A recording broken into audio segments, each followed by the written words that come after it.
Hello everyone, कैसे हैं आप सभी। मैं ज्योति आप सभी का स्वागत करती हूँ। तो चलिए शुरू करते हैं इस हफ्ते के सबसे इम्पोर्टेंट करंट अफेयर एमसीक्यू, जो कि दोनों भाषाओं में है, हिंदी में भी और इंग्लिश में भी। तो स्टार्ट करते हैं और आज का पहला क्वेश्चन है, हाल ही में भारत सरकार ने राष्ट्रीय सुरक्षा संबंधी चिंताओं के चलते किस देश की ग्राउंड हैंडलिंग कंपनी का हवाई अड्डा लाइसेंस रद्द कर दिया है। तो ऑप्शन दिए गए हैं आपको, चाइना, तुर्की, कतर और सऊदी अरब। तो आपको इसका करेक्ट आंसर बताना है। इसका करेक्ट आंसर है ऑप्शन बी, तुर्की। आपने देखा होगा कि जब भारत और पाकिस्तान के मध्य तनाव चल रहा था, तो उस समय जो ड्रोन पाकिस्तान ने यूज करे भारत पे हमला करने के लिए, वो तुर्की के बने हुए थे। तो इसको देखते हुए ये सारी चीजें हो रही हैं। अगला क्वेश्चन है, ग्लोबल फॉरेस्ट वॉच द्वारा वर्ष 2001 से 2024 तक भारत में वनों की स्थिति पर जारी रिपोर्ट के अनुसार निम्न में से कौन सा कथन सही है। According to the global forest watch data release by WRI for India, which of the following statement is correct. जब तक मैं स्टेटमेंट पढ़ रही हूं तब तक आपको आंसर देखना है कि कौन सा आंसर सही है, और जब हमारा पूरा एमसीक्यू खत्म होगा तो आपको वीडियो के एंड में आप कमेंट करना है कि आपके कितने आंसर सही हुए हैं। भारत ने 2001 से 2024 के बीच 1.2 मिलियन हेक्टेयर वृक्ष आवरण खोया, जिससे 0.5 गीगाटन CO2 का उत्सर्जन हुआ। या ऑप्शन बी, भारत ने 2001 से 2024 के बीच 2.31 मिलियन हेक्टेयर वृक्ष आवरण खोया है, जिसमें 1.29 गीगाटन कार्बन डाइऑक्साइड का उत्सर्जन हुआ है। भारत ने केवल 2024 में 1.8 लाख हेक्टेयर प्राथमिक वन पुनर्स्थापित किए हैं। या भारत ने वर्ष 2000 से 2020 तक वृक्ष आवरण में 3.1 मिलियन हेक्टेयर की गिरावट दर्ज करी। तो इसका जो करेक्ट आंसर है वो है आपका ऑप्शन बी। देखो, भारत में जो वन वृक्ष आवरण में परिवर्तन हुआ है वो क्या क्या हुआ। तो भारत ने टोटल 23.1 लाख हेक्टेयर के जो वृक्ष आवरण है उसको खो दिया है। ठीक है, ये 2000 के बाद वृक्ष आवरण में जो गिरावट हुई है वो हुई है 7.1% की गिरावट हुई है। और कार्बन डाइऑक्साइड का कितना उत्सर्जन हुआ है, 1.29 गीगाटन का उत्सर्जन हुआ है। ठीक है, और ये जो FAO की रिपोर्ट है आपकी, FAO का मतलब होता है आपका फूड एंड एग्रीकल्चर ऑर्गेनाइजेशन। तो FAO की जो रिपोर्ट है 2015 से 2020 के अनुसार, तो भारत विश्व में वनों की कटाई में दूसरा सबसे बड़ा देश रहा है। और भारत में हर साल लगभग 6.68 लाख हेक्टेयर वन क्या हो रहे हैं, नष्ट हो रहे हैं। तो ये एक बहुत बड़ी चिंता का विषय भी है। अगला क्वेश्चन है, यूरेशियन ओटर की हालिया पुनः स्थिति किस भारतीय क्षेत्र में लगभग 25 से 30 वर्ष बाद दर्ज की गई है। देखो, यूरेशियन ओटर है आपका ऊद बिलाव। ऊद बिलाव सुना है आपने, ऊ से ऊद बिलाव बचपन में पढ़ते थे ना हम। तो ऊ से ऊद बिलाव, छोटा ऊ से ऊद बिलाव वाला, यही ऊद बिलाव है। तो इस ऊद बिलाव की अभी दोबारा से क्या हुआ है, दोबारा से इसको स्पॉट किया गया है इंडिया के किस रीजन में। ऑप्शन दिए गए आपको, run of Kutch, Darjeeling Himalayas, Kashmir valley या सुंदरबन रीजन। तो इसका जो करेक्ट आंसर है वो है आपका कश्मीर घाटी। तो कश्मीर घाटी में एक बार फिर से 25 से 30 सालों बाद ये जो ऊद बिलाव है यूरेशियन ओटर, उसे देखा गया है। नेक्स्ट क्वेश्चन की तरफ बढ़ते हैं। अगला क्वेश्चन है, ऑपरेशन राइजिंग लायन किस देश द्वारा शुरू किया गया एक सैन्य अभियान है जिसका उद्देश्य ईरान के परमाणु एवं सैन्य ठिकानों को निशाना बनाना था। Operation rising lion is a military operation launched by which country aimed at targeting Iran's nuclear and military installation। तो इसका जो करेक्ट आंसर है वो है आपका ऑप्शन बी, इजराइल। तो अभी आप देख रहे होंगे कि इजराइल और ईरान के बीच बहुत भयंकर युद्ध चल रहा है, और इजराइल ने ईरान के जितने भी परमाणु और सैन्य ठिकाने थे उनको निशाना बनाया, और इसी में इनके कई सारे जो सैन्य अधिकारी थे वो मारे गए, और साथ साथ जो परमाणु वैज्ञानिक थे उनकी भी डेथ हो गई थी। अगला क्वेश्चन है, हाल ही में भारत के प्रधानमंत्री की साइप्रस यात्रा को लेकर निम्न कथनों पर विचार कीजिए। तो यहाँ पे आपको कुछ कथन दिए गए। देखो, एग्जाम में इस प्रकार के क्वेश्चंस आते हैं। अगर आप यूपीएससी का एग्जाम दो या PCS लेवल का आपको एग्जाम दे रहे हैं, तो उसमें आपसे स्टेटमेंट वाले क्वेश्चन ज्यादा पूछे ताकि आपका टाइम कंज्यूम ज्यादा हो। और इसका एक और रीजन होता है कि वो एग्जामिनर जो आपका आयोग है वो ये भी देखना चाहता है कि आपको उस कॉन्सेप्ट के बारे में सारी चीजें पता है या नहीं पता है। और जो आपके बाकी जो आपके छोटे एग्जाम जैसे SSC हो गया, और उसके अलावा जो और वनडे एग्जाम्स होते हैं वहां आपसे डायरेक्ट क्वेश्चन भी पूछ सकता है। ठीक है, वहां आपसे मोस्टली डायरेक्ट क्वेश्चन पूछता है। लेकिन जो PCS लेवल के जो एग्जाम्स होते हैं उसमें आपसे स्टेटमेंट वाले और कथन और इस टाइप के जो कथन वाले क्वेश्चन होते हैं वो ज्यादा पूछे जाते हैं। ठीक है। तो इसमें आपको 3 स्टेटमेंट दिए हैं कि ये पिछले 23 वर्षों में किसी भारतीय प्रधानमंत्री की पहली साइप्रस यात्रा थी। यात्रा के दौरान ऊर्जा सुरक्षा, आतंकवाद रोधी सहयोग और भारत यूरोपीय संघ रणनीति समन्वय पर विशेष बल दिया गया। भारत और साइप्रस ने एक मुक्त व्यापार समझौते पर हस्ताक्षर किए। तो सही कथन का चयन करना है आपको। तो ऑप्शन दिए गए आपको केवल 1 और 2, केवल 1 और 2 सही, 2 और 3 और उपरोक्त सभी। तो इसमें से कौन सा ऑप्शन करेक्ट होगा? इसमें से करेक्ट ऑप्शन है आपका ऑप्शन बी, जो आपका पहला और दूसरा है, ये ऑप्शन सही है। बाकी भारत ने किसी भी प्रकार का जो मुक्त व्यापार समझौता है वो नहीं हुआ इन दोनों के बीच में, केवल एक द्विपक्षीय जो समझौता हुआ है उस पर विचार किया गया। ठीक है। नेक्स्ट क्वेश्चन है, भारतीय अक्षय ऊर्जा विकास एजेंसी लिमिटेड यानी कि इरडा के संबंध में निम्नलिखित कथनों पर विचार कीजिए। तो IRDA received the excellent rating from the department of public enterprises for the financial year 2023-24. It secured the number 1 position in the combined power and NBFC sector ranking among central public service sector enterprises. IREDA functions under the Minister of Power and primarily finance thermal energy project IREDA. तो ये तीनों statements को आप अच्छे से पढ़िए और उसके बाद मुझे आंसर करिए कि ए, बी, सी, डी में से कौन सा सही है। इसका जो करेक्ट आंसर है वो है आपका ऑप्शन ए। तो ऑप्शन फर्स्ट और जो सेकंड स्टेटमेंट है वो आपके करेक्ट है। जो थर्ड स्टेटमेंट है वो गलत है। क्यों? क्योंकि जो इरडा है वो आपका आता है ministry of new and renewable energy में, न्यू एंड रिन्यूएबल एनर्जी में आता है आपका इरडा। ठीक है। चलिए अगले प्रश्न की तरफ बढ़ते हैं। अगला है, मई जून 2025 में आयोजित क्वींस क्लब टेनिस टूर्नामेंट के महिला एकल विजेता कौन बनी? Who won the women's single title at the Queen's Club tennis tournament held in June 2025? Option दिए गए हैं आपको, Arina Sabalenka, Amanda Anisimova, Tatiana Maria या ओन्स ज़ैबियोर। तो इसका करेक्ट आंसर है option C, Tatiana Maria. Tatiana Maria ने 37 साल की आयु में ये खिताब जीता है और WTA 500 श्रेणी में वो सबसे ज्यादा उम्र में यानी सबसे उम्रदराज विजेता बन गई है जिन्होंने ये खिताब जीता है। अगला क्वेश्चन है, केंद्र सरकार ने वर्ष 2027 में होने वाली 16वीं जनगणना की अधिसूचना जारी कर दी है। ये पहली बार होगा जब भारत में जाति आधारित जनगणना की जाएगी। जनगणना केवल डिजिटल माध्यम से ही होगी और इसमें किसी प्रकार की भौतिक जनगणना नहीं की जाएगी, भौतिक गणनाएं नहीं की जाएगी। तो अगेन आपको 3 स्टेटमेंट दिए गए हैं, आपको बताना है कि कौन सा इनमें से करेक्ट है। देखो 2027 में आपकी जनगणना शुरू होने वाली है। ये जो जनगणना है वो आपकी 2 चरणों में होने वाली है। तो एक चरण तो इसका 2026 से स्टार्ट हो जाएगा और दूसरा चरण आपका फिर 2027 में होगा। और इस बार पहली बार आपकी क्या हो रही है, जाति जनगणना भी हो रही है। तो इसका जो करेक्ट आंसर है वो है आपका ऑप्शन ए। ठीक है। तो देखो इस बार की जो जनगणना होगी ना उसमें डिजिटल, बहुत सारी चीजें डिजिटल होने वाली हैं, लेकिन फिजिकल जो गणना है वो भी करी जाएगी, सारी की सारी डिजिटल नहीं होने वाली है। ठीक है। चलिए तो कौन सा करेक्ट ऑप्शन है? ऑप्शन ए आपका करेक्ट हो जाएगा।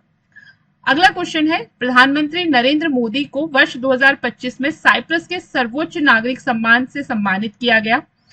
और कौन सा है सर्वोच्च नागरिक सम्मान इनका? Grand cross of order of Makarios III। तो एक क्वेश्चन तो यहीं से बन सकता है कि साइप्रस का सर्वोच्च नागरिक सम्मान कौन सा है, या हाल ही में प्रधानमंत्री नरेंद्र मोदी को किस देश ने अपने सर्वोच्च सम्मान से सम्मानित करा है। तो ऐसे छोटे क्वेश्चन भी बन सकते हैं। ये सम्मान उन्हें भारत और साइप्रस के बीच संबंधों को सुदृढ़ करने में योगदान के लिए प्रदान किया गया है। प्रधानमंत्री मोदी को अब तक 21 देशों से उनके सर्वोच्च सम्मान प्राप्त हो चुके हैं। तो अगेन आपको बताना है कि तीनों स्टेटमेंट में से कौन से स्टेटमेंट करेक्ट है, केवल पहला और दूसरा, या दूसरा और तीसरा, या पहला और तीसरा, या सारे के सारे करेक्ट है। तो इसका करेक्ट आंसर है ऑप्शन डी। ठीक है। उपरोक्त सभी क्या है इसका करेक्ट आंसर। ये तीनों ही स्टेटमेंट जो है वो बिल्कुल सही है। अगले क्वेश्चन की तरफ बढ़ते हैं। अगला क्वेश्चन फिर से आपका स्टेटमेंट वाला है। इसमें पूछा गया है, मई 2025 में भारत की कुल बेरोजगारी दर बढ़कर 5.6% हो गई। मई 2025 में महिला बेरोजगारी दर पुरुषों की तुलना में अधिक थी, 5.8%। उसके बाद है कि भारत में ग्रामीण क्षेत्रों की बेरोजगारी दर शहरी क्षेत्रों से अधिक थी। तो अभी जो आपके बेरोजगारी के आंकड़े हैं वो जारी करे हैं मंत्रालय द्वारा। तो इसमें से कौन सा स्टेटमेंट सही है? तो देखो फर्स्ट और सेकंड स्टेटमेंट आपका करेक्ट है। तो ऑप्शन ए और 2, ये सही होगा। तो ऑप्शन ए करेक्ट है। ये वाला थर्ड वाला गलत है, क्योंकि ग्रामीण क्षेत्रों में जो बेरोजगारी की दर है वो शहरी क्षेत्रों से कम है। शहरी क्षेत्रों में बेरोजगारी की दर क्या है? ज्यादा है। अगला क्वेश्चन है, G7 शिखर सम्मेलन 2025 का आयोजन किस देश में किया गया? तो हाल ही में G7 सम्मेलन हुआ है और इसमें भारत को भी आमंत्रित किया गया था। हालांकि जो भारत है वो G7 का पार्ट नहीं है। अगर आपको पता है कि G7 के पार्ट कौन कौन से देश हैं तो आप उनका कमेंट सेक्शन में मुझे आंसर कर सकते हैं। तो आंसर कमेंट में मुझे बताइए कि G7 में कौन कौन से देश आते हैं। देखें जरा आपको कितना पता है। और इसका जो करेक्ट, इसमें कहाँ किया गया? फिर कनाडा में किया गया, इटली में किया गया, जापान में किया गया, जर्मनी में किया गया। तो G7 समिट 2025 का आयोजन किया गया आपके कनाडा में। तो ऑप्शन ए करेक्ट हो जाएगा। अगला क्वेश्चन है, हाल ही में शिपकिला दर्रे को भारत के किस राज्य में घरेलू पर्यटक के लिए खोला गया है? ऑप्शन ए उत्तराखंड, अरुणाचल प्रदेश, हिमाचल प्रदेश और सिक्किम। तो बताइए इसका करेक्ट आंसर कौन सा है? इसका करेक्ट आंसर है ऑप्शन बी। शिपकिला दर्रा आपका कहां है? हिमाचल के किन्नौर जिले में है, किन्नौर जिले में है। तो आपका ऑप्शन क्या हो जाएगा? Option B. ठीक है, देखो शिपकिला दर्रा बहुत लंबे समय से बंद था। 1960 में इंडो चाइना वॉर हुई, उसके बाद से लगातार बंद है। फिर बहुत से बार इसको प्रयास किया गया कि मतलब भारत और चाइना के बीच फिर से व्यापार शुरू किया जाए, क्योंकि ये जो दर्रा है ये व्यापार का एक प्रमुख मार्ग हुआ करता था। और उत्तराखंड की जो भोटिया जनजाति है ना, वो भी बहुत ज्यादा व्यापार करती थी आपके चीन और तिब्बत से। ठीक है, तो तिब्बत और भोटिया जनजाति के बीच में बहुत ज्यादा व्यापार हुआ करता था इसी दर्रे के माध्यम से। तो ये जो दर्रा है एक बार फिर से खोल दिया गया है। इससे क्या होगा? अब जब दर्रा फिर से खोला है तो ये उम्मीद की जा रही है कि जो लोकल्स हैं उनका पर्यटन बढ़ेगा, उनका व्यापार बढ़ेगा और आपस में दोनों जो देश हैं उनके संबंध क्या होंगे? और भी अच्छे होंगे। अगला क्वेश्चन है, संयुक्त राष्ट्र महासागर सम्मेलन 2025 का आयोजन कहां किया गया और इसका मुख्य उद्देश्य क्या था? ऑप्शन दिए गए हैं आपको, न्यूयॉर्क, और इसका उद्देश्य जलवायु वित्त पर वैश्विक समझौता। ऑप्शन बी दिया गया है लिस्बन, एम है आपका समुद्री व्यापार सहयोग। ऑप्शन सी है नीस, फ्रांस, SDG 14 के लिए त्वरित वैश्विक कार्यवाही। ऑप्शन डी है पेरिस, महासागरीय प्लास्टिक प्रदूषण पर समझौता। तो 13 का करेक्ट आंसर है आपका ऑप्शन सी। ठीक है, तो जो फ्रांस है, फ्रांस में नीस नामक एक जगह है, वहां पर आपका संयुक्त राष्ट्र महासागर सम्मेलन का आयोजन किया गया। और इसका उद्देश्य क्या है? इसका उद्देश्य है SDG 14 के लिए त्वरित वैश्विक कार्यवाही करना। SDG 14 है आपका लाइफ बिलो वाटर, यानी कि पानी के अंदर जो भी जीवन है उसको बचाना, उसको बढ़ाना, ये SDG 14 है आपका। सस्टेनेबल डेवलपमेंट गोल्स है आपके ये।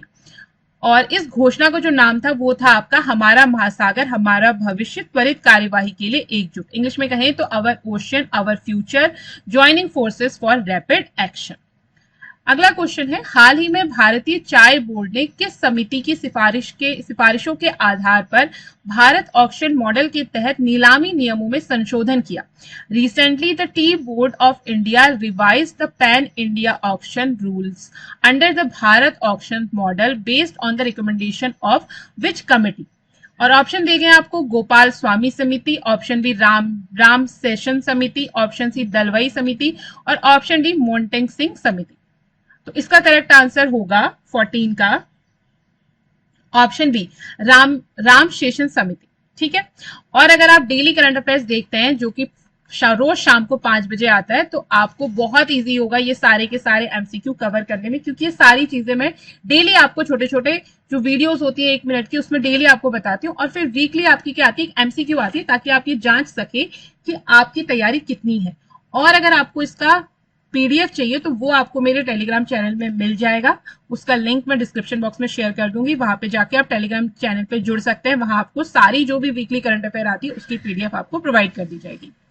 अब देखो, ये जो राम सेशन समिति है उसकी जो रिपोर्ट है वो भारतीय चाय उद्योग में मूल्य खोज, यानी जो प्राइस डिस्कवरी है और बाजार संरचना को बेहतर बनाने पर केंद्रित है। इसी के आधार पर भारत ऑक्शन मॉडल शुरू किया गया है। ठीक है, इस मॉडल का जो संचालन है वो कौन करती है? भारतीय चाय बोर्ड करती है। भारतीय चाय बोर्ड की स्थापना कब हुई थी? 1953 में हुई थी। इसका हेडक्वार्टर कहाँ है? पूछ लेते हैं कई बार। तो इसका हेडक्वार्टर है कोलकाता में और ये एक संवैधानिक निकाय है। ठीक है। और इसकी स्थापना चाय अधिनियम 1953 की धारा 4 के तहत हुई थी। और टी बोर्ड के भारत में 17 कार्यालय हैं और इसके अलावा विदेशों में लंदन, मॉस्को, दुबई, यहाँ इसके विदेशी कार्यालय भी है। ठीक है, चलिए अगला प्रश्न है, भारत और फ्रांस के बीच आयोजित संयुक्त सैन्य अभ्यास शक्ति का 8वां संस्करण 2025 में कहां आयोजित किया जा रहा है? तो ऑप्शन दिए गए आपको, जैसलमेर भारत में, पेरिस फ्रांस में, ला कैवलरी फ्रांस में, या पुणे भारत में। तो भारत और फ्रांस के बीच एक संयुक्त सैन्य अभ्यास हो रहा है जिसका नाम शक्ति है, तो उसका 8वां संस्करण कहां आयोजित किया जा रहा है? इसका करेक्ट आंसर है ऑप्शन सी, ला कैवलरी फ्रांस में। ठीक है, देखो भारत और फ्रांस के बीच ये जो सैन्य अभ्यास है ये आपका द्विवार्षिक सैन्य अभ्यास है, यानी कि हर 2 सालों में ये सैन्य अभ्यास किया जाता है। और ये इसलिए किया जाता है ताकि फ्रांस और भारत की जो सेनाएं हैं वो आपस में मिलकर काम करना सीख पाए और आपसी जो तालमेल है उसको और मजबूत कर पाए। इससे क्या होता है, दोनों देशों के जो संबंध है वो भी मजबूत होते हैं और अगर कभी भविष्य में दोनों सेनाओं को मिलकर काम करना पड़े तो उस समय वो आपस में तालमेल बैठाने में सक्षम भी होती है। इसके अलावा और भी कई सारे संयुक्त सैन्य अभ्यास होते हैं, जैसे कि अभ्यास वरुण होता है, ये नौसेनाओं के बीच आयोजित होने वाला एक संयुक्त सैन्य अभ्यास है। और उसके बाद है अभ्यास गरुड़, ये वायु सेनाओं के बीच यानी कि एयर फोर्सेस के बीच होने वाला एक सैन्य अभ्यास है। उसके बाद है आपका अभ्यास डेजर्ट नाइट, ये एक त्रिपक्षीय सैन्य अभ्यास है, इसमें भारत, फ्रांस और संयुक्त अरब अमीरात यानी कि 3 देश शामिल होते हैं। ठीक है, और ये जो तीनों आपके युद्ध अभ्यास है ये आपके फ्रांस के साथ होते हैं। तीसरा वाला जो है अभ्यास डेजर्ट नाइट, ये आपका, इसके भारत और फ्रांस तो है ही, साथ साथ इसके जो यूएई है वो भी इसमें शामिल होता है। ठीक है, निसार मिशन एक संयुक्त पृथ्वी अवलोकन मिशन है जिसका उद्देश्य पृथ्वी की स्थलीय सतह और हिमीय सतह जैसे ग्लेशियर, बर्फ आदि का अभूतपूर्व विस्तार और सटीकता से अध्ययन करना है। ये मिशन किस 2 अंतरिक्ष एजेंसियों के बीच की परियोजना है? ऑप्शन दिए गए आपको, ISRO and ESA, ISRO and JAXA, ISRO and NASA, NASA and CNSA. तो आपको बताना है इनमें से कौन सा ऑप्शन करेक्ट है। तो निसार मिशन चल रहा है आपके इसरो और नासा के बीच में। तो इसरो और नासा का एक जॉइंट मिशन है ये आपका। ठीक है, जिसका उद्देश्य क्या है, ये सभी जो भी विस्तार हो रहा है उसको अध्ययन कर रहा है, कहां, लैंड सरफेस में चाहे जो विस्तार हो रहा है या ऐसी जगह जो पूरी की पूरी बर्फ से ढकी हुई है उस पर। ठीक है, देखो भाषा जो है, लैंग्वेज मैंने वही रखने का प्रयास करा है जो आपके एग्जाम से पूछी जाती है ताकि आप अभी से उस लैंग्वेज के हैबिचुअल हो जाओ। अगला क्वेश्चन है, भारत ने ईरान में इजरायली अमेरिकी सैन्य हमले की आशंका के बीच अपने नागरिकों को सुरक्षित निकालने के लिए ऑपरेशन सिंधु शुरू किया है। यह ऑपरेशन किस देश के जरिए निकासी मार्ग के रूप में संचालित किया गया? तो अब मैंने भी इससे रिलेटेड एक क्वेश्चन पहले भी आया था, क्योंकि इजराइल और ईरान दोनों में बहुत ज्यादा क्या चल रहा है, युद्ध चल रहा है आपस में। तो वहां जो भारतीय फंसे हैं उनको निकालने के लिए भारत सरकार ने ऑपरेशन सिंधु स्टार्ट करा है। तो किस देश के जरिए वो अपने देशवासियों को वहां से निकालेंगे, ये आपसे पूछा गया। ऑप्शन देंगे आपको, तुर्की, सऊदी अरब, आर्मेनिया या ओमान। तो इसका करेक्ट आंसर है ऑप्शन सी, आर्मेनिया। ठीक है, देखो भारत ने इसी प्रकार समय समय पर अपने नागरिकों को जो ऐसे देशों में फंस गए हैं, किसी भी कारण से, युद्ध की स्थिति के कारण से फंस गए हैं, उन नागरिकों को निकालने के लिए अलग अलग ऑपरेशन चलाए। जैसे कि आपका ऑपरेशन कावेरी है, ये 2023 में चलाया गया सूडान में। जब सूडान में जब सैन्य संघर्ष हो रहा था तो उस समय भारतीयों को सुरक्षित निकालने के लिए। इसी प्रकार से ऑपरेशन अजय चलाया गया 2023 में इजराइल में, जब इजराइल और हमास संघर्ष हुआ था तो उस समय। ऑपरेशन गंगा चलाया गया था 2022 में यूक्रेन में, जब रूस और यूक्रेन का युद्ध चल रहा था उस समय। इसी प्रकार ऑपरेशन देवी शक्ति चलाया गया था 2021 में अफगानिस्तान में। ये तालिबान, जब अफगानिस्तान में तालिबान ने कब्जा कर लिया था तो उस समय भारतीयों और अफगान सिख हिंदुओं को वहां से निकालने के लिए। इसी प्रकार ऑपरेशन समुद्र सेतु चलाया गया था 2020 में विभिन्न समुद्री मार्गों पे, जब आपकी कोविड-19 की महामारी फैली थी 2020 में, तो अब जो भारतीय उनको वापस घर लाने के लिए। इसी प्रकार चला था आपका ऑपरेशन राहत, ये चला था 2015 में यमन में, और ये भी आपका यमन में जब गृह युद्ध हो गया था तो उस समय वहां जो भी भारतीय फंसे थे और विदेशी नागरिक थे उनको निकालने के लिए। इसी प्रकार ऑपरेशन सेफ होम कमिंग चलाया था 2011 में लीबिया में। तो यहाँ अरब स्प्रिंग के दौरान जब लीबिया से भारतीयों की क्या कहती है, सुरक्षित वापसी के लिए ये आपके मिशन चलाए गए। तो जो मिशन से आपके क्वेश्चन पूछे जाते हैं तो इनको भी आप याद रखेंगे। अगला क्वेश्चन है, हाल ही में वैज्ञानिकों ने चावल के पौधे में एपिजेनेटिक परिवर्तन के माध्यम से वंशागत शीत सहनशीलता की खोज की है। ये खोज निम्नलिखित में से किस वैज्ञानिक सिद्धांत की आंशिक पुष्टि करती है? ऑप्शन ए डार्विन का प्राकृतिक वर्ण सिद्धांत, ऑप्शन बी मेंडल का वंशागति सिद्धांत, ऑप्शन सी लेमार्क का अर्जित लक्षणों का सिद्धांत, ऑप्शन डी वॉटसन एवं क्रिक का डीएनए मॉडल। तो आपको बताना है इसमें से करेक्ट ऑप्शन कौन सा है। तो 18 का करेक्ट आंसर है ऑप्शन सी लेमार्क का अर्जित लक्षणों का सिद्धांत। तो देखो आपने वो, अगर आपने 12th में आपकी बायोलॉजी थी या वैसे भी आपने पढ़ा होगा, एक आपने लेमार्कवाद सुना होगा, विकासवाद का सिद्धांत है कि मानव का विकास कैसे हुआ। एक लेमार्कवाद है, एक होता है आपका डार्विनवाद। तो डार्विनवाद ने तो कहा कि जो फिट है वो क्या करेगा, जो भी स्पीशीज फिट है वो उसका विकास होगा, और जो एनवायरमेंट के अकॉर्डिंग खुद को ढाल नहीं पाती वो स्पीशीज क्या होती है, धीरे धीरे करके विलुप्त हो जाती है। लेमार्क का कहना था कि जो स्पीशीज होती है वो क्या करती हैं, वो एनवायरमेंट के अकॉर्डिंग खुद में चेंजेस कर लेती हैं। जैसे कि उन्होंने जिराफ का उदाहरण दिया था कि पहले जो जिराफ थे उसकी गर्दन बहुत छोटी हुआ करती थी, वे धीरे धीरे धीरे क्या हुए, नीचे की जो वेजिटेशन है वो खत्म हो गई, तो जिराफ को क्या हुआ, ऊपर ऊपर जो पेड़ है वहां से खाना खाना पड़ा, तो धीरे धीरे करके उसकी गर्दन में खिंचाव आया और उसकी गर्दन क्या हो गई, लंबी हो गई। तो ये कहना किसका था, लेमार्कवाद में ये कहा जाता है। ये उसका बहुत फेमस एग्जाम्पल है आपका लेमार्कवाद का। तो इसी में अभी वैज्ञानिकों ने क्या देखा कि चावल के पौधों में उन्होंने कुछ ऐसे परिवर्तन देखे हैं जो हेरिटेज यानी कि उनमें खुद ही विकसित हो गई, उनमें ज्यादा ठंड को सहने की जो क्षमता है वो खुद ही विकसित हो गई। तो ये कौन से वैज्ञानिक सिद्धांत की पुष्टि कर रहा है, आंशिक रूप से ये कर रहा है लेमार्क के अर्जित लक्षणों के सिद्धांत की। ठीक है, कि जो लेमार्क का कहना था कि जो स्पीशीज है वो खुद ही एनवायरमेंट से क्या करती है, कुछ लक्षणों को खुद ही इनहेरेंट एक्वायर्ड कर लेती है एनवायरमेंट के अकॉर्डिंग। अगला क्वेश्चन है, हाल ही में भारत के कर्नाटक राज्य में पाई गई स्पार्टियस कैरिजीनस किस प्रकार की जीव जंतु की प्रजाति है और यह किस जेनेरा की भारत में पहली उपस्थिति दर्शाती है? तो ऑप्शन दिए गए आपको छिपकली, मकड़ी, तितली और सांप, और इसका करेक्ट आंसर है ऑप्शन बी मकड़ी। तो हाल ही में मकड़ी की एक कूदने वाली प्रजाति मिली है भारत के कर्नाटक राज्य में, जिसका नाम है स्पार्टियस कैरिजीनियस। अगला क्वेश्चन है, हाल ही में आईआईटी दिल्ली और डीआरडीओ के वैज्ञानिकों ने किस उन्नत तकनीक का उपयोग करते हुए एक अति सुरक्षित संचार प्रणाली का प्रदर्शन किया है? ऑप्शन ए 5G आधारित एनक्रिप्शन, एंटेंगलमेंट आधारित क्वांटम संचार, लेजर रेडियो सिस्टम, ब्लॉकचेन आधारित डेटा ट्रांसमिशन। बताइए कौन सा ऑप्शन करेक्ट है इनमें से, ए, बी, सी और डी? तो इसका जो करेक्ट आंसर है वो है आपका इसका जो करेक्ट आंसर है वो है आपका ऑप्शन बी, एंटेंगलमेंट आधारित क्वांटम संचार। तो आईआईटी दिल्ली और डीआरडीओ के जो वैज्ञानिक है उन्होंने एक बहुत एडवांस तकनीक का सफल परीक्षण करा है, और इस परीक्षण का नाम क्या है, इसका नाम है एंटेंगलमेंट आधारित क्वांटम संचार। और इससे क्या होगा कि जो भविष्य में इससे जो प्रणाली कम्युनिकेशन प्रणालियां विकसित होगी उसे हैक नहीं किया जा सकेगा आसानी से, यानी वो हैक प्रूफ होगी। हाल ही में सांख्यिकी और कार्यान्वयन मंत्रालय ने जीडीपी के आधार वर्ष को संशोधित करने की घोषणा करी है। नया आधार वर्ष क्या निर्धारित किया गया है? ऑप्शन दिए गए हैं आपको 2021, 2020, 21, 2020, 2019, 20, 2020, 22, 23 या 20, 21, 22। तो इसका करेक्ट आंसर है आपका 21 का ऑप्शन सी, 2022, 23।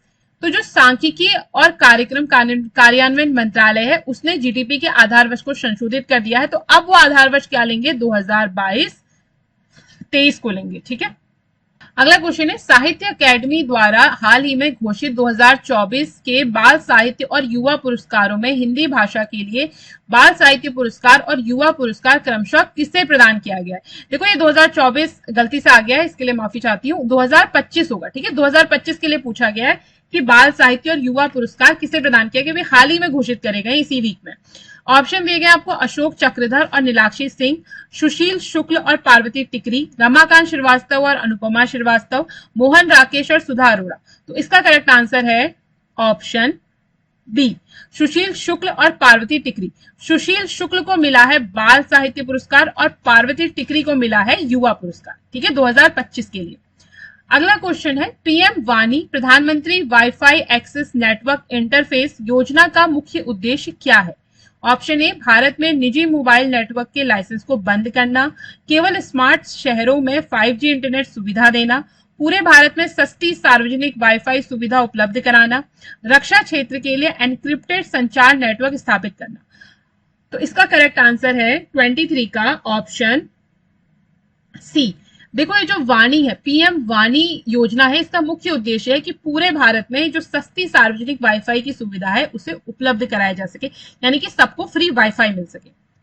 अगला क्वेश्चन है, 17 जून 2025 को विश्व मरुस्थलीकरण और सूखा रोकथाम दिवस के अवसर पर पर्यावरण, वन और जलवायु परिवर्तन मंत्रालय ने किस प्रमुख योजना के 2021-2030 संस्करण को संशोधित रूप में जारी किया है? ऑप्शन दिया गया है आपको, national afforestation programme, option B green India mission, option C CAMPA योजना, option D national biodiversity action plan. तो इसका करेक्ट आंसर है 24 का option B green India mission. देखो, ग्रीन इंडिया मिशन क्या है? ग्रीन इंडिया मिशन भारत का राष्ट्रीय जलवायु परिवर्तन कार्य योजना के अंतर्गत चल रहा जो 8 प्रमुख मिशन है उनमें से एक प्रमुख मिशन है। इसका उद्देश्य क्या है? देखो, ग्रीन इंडिया मिशन जो है, इस मिशन का उद्देश्य क्या है? इस मिशन का उद्देश्य है कि वन आधारित पारिस्थितिकी तंत्र को पुनर्स्थापना करना, यानी कि जो फॉरेस्ट बेस्ड इकोसिस्टम है उसे दोबारा से रिस्टोर करना, जिससे क्या कर सके, जिससे जो जलवायु परिवर्तन के हमें जो प्रभाव देखने को मिल रहे हैं उससे हम निपट सके। आपने खुद ही ये महसूस करा होगा कि पिछले साल बहुत ज्यादा गर्मी हुई थी और इस साल भी क्या हो रही है, बहुत ज्यादा गर्मी हुई। तो गर्मी का जो लेवल है वो हर साल बढ़ता जा रहा है। अब पहाड़ों में भी आप जाओगे तो वहां इतनी गर्मी आपको देखने को नहीं मिलेगी। तो गर्मी क्या होती है, बढ़ते जा रही है। तो ये एक बहुत बड़ा जलवायु परिवर्तन हो रहा है धीरे धीरे करके। तो इसीलिए ये मिशन चलाया गया कि हमें ऐसे जो परिवर्तन हो रहे हैं जिससे हमारा जो जलवायु है उसमें बहुत ज्यादा चेंजेस आ रहे हैं, उसको हम क्या कर सके, दोबारा से ठीक कर सके। तो ये क्या करेगा, restoration of forest based ecosystem के इसका उद्देश्य है कि जो वन आधारित पारिस्थितिकी होती है उसे दोबारा से रिस्टोर किया जा सके। इस मिशन को एनएपीसीसी के तहत 2008 में घोषित किया गया था और 2014 में से लागू किया गया। ध्यान रखना, घोषित इसे 2008 में ही कर दिया गया था ग्रीन मिशन को, लेकिन लागू किया गया 2014 में। और इसका जो मेन फोकस है वो वनीकरण ही नहीं है, इसके साथ साथ जो सामुदायिक सहभागिता है और टिकाऊ आजीविका है वो भी है। और ये मिशन 2 एसडीजीज को सपोर्ट करता है। एक है एसडीजी 13 क्लाइमेट एक्शन और एसडीजी 15 लाइफ ऑन लैंड। ठीक है, अगला क्वेश्चन है, परफॉर्मेंस ग्रेडिंग इंडेक्स 2.0 2023-24 में किस राज्य केंद्र शासित प्रदेश ने शीर्ष स्थान प्राप्त करा है? ऑप्शन दिए गए दिल्ली, पंजाब, चंडीगढ़ और केरल। इसका जो करेक्ट आंसर है वो है ऑप्शन सी। करेक्ट आंसर क्या है? चंडीगढ़। तो ये जो चंडीगढ़ है वो लगातार 3 वर्षों से शीर्ष स्थान पर है, यानी कि 3 वर्षों से टॉप कर रहा है। और ये परफॉर्मेंस ग्रेडिंग इंडेक्स जो है ये जारी करता है आपका शिक्षा मंत्रालय। जो आपका एजुकेशन मिनिस्ट्री है वो इस ग्रेडिंग इंडेक्स को जारी करता है और लगातार 3 सालों से कौन टॉप कर रहा है? आपका चंडीगढ़ टॉप कर रहा है, तो इसको याद रखिएगा। अगला क्वेश्चन है, हाल ही में भारत में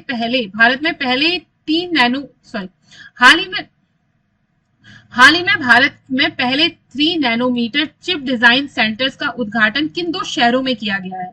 ऑप्शन ए हैदराबाद और पुणे, नोएडा और बेंगलुरु, चेन्नई और गुरुग्राम, मुंबई और कोच्चि। बताइए which one is correct answer?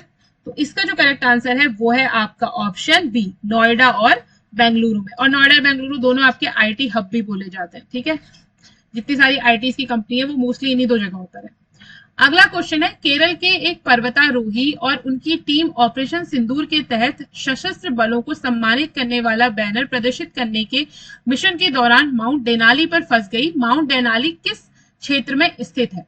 Option A Alaska United State, option B Himalaya India, option C Alps Europe, option D Andes South America. आपको बताना है कौन सा ऑप्शन करेक्ट है। तो इसका जो करेक्ट आंसर है वो है option A, Alaska United state.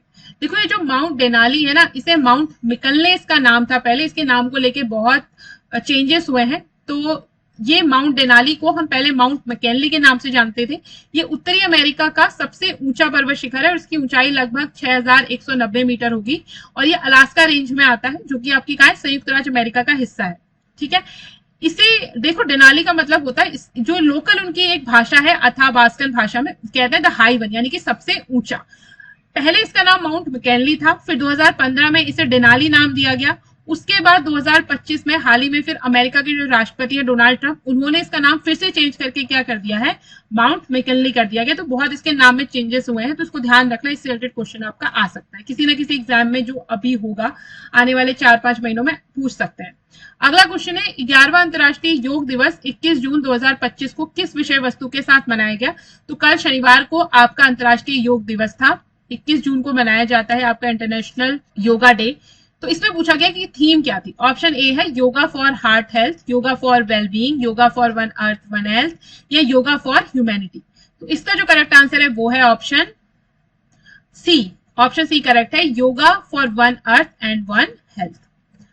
अगला क्वेश्चन है हाल ही में किस मंत्रालय द्वारा धरती आभा जनजातीय ग्राम उत्कर्ष अभियान के तहत वन अधिकार अधिनियम 2006 को प्रभावी ढंग से लागू करने के लिए देश के 18 राज्यों या केंद्र शासित प्रदेशों में 324 जिला स्तरीय एफआरए सेल्स की स्थापना को मंजूरी दी गई है। और यानी कि आपसे मंत्रालय पूछा गया, मिनिस्ट्री पूछी गई। ऑप्शन दिए गए हैं आपको, ग्रामीण विकास मंत्रालय, पर्यावरण वन और जलवायु परिवर्तन मंत्रालय, जनजातीय कार्य मंत्रालय। ऑप्शन डी है सामाजिक न्याय और अधिकारिता मंत्रालय। तो इसका जो करेक्ट आंसर है वो है आपका ऑप्शन सी, जनजातीय कार्य मंत्रालय। तो जनजातीय कार्य मंत्रालय जो है उसने अभी अभी क्या करा है, एक धरती आभा जनजाति ग्राम उत्कर्ष अभियान है, उसके तहत उसने जो वन अधिकार है आपके, उसको प्रभावी ढंग से लागू करने के लिए क्या किया, देश के जो 18 केंद्र शासित प्रदेश है वहां पे एक एफआरए सेल्स बनाने की क्या करिए, मंजूरी दे दी है। इससे क्या होगा, इससे ग्राउंड लेवल पे अच्छा काम हो सकेगा।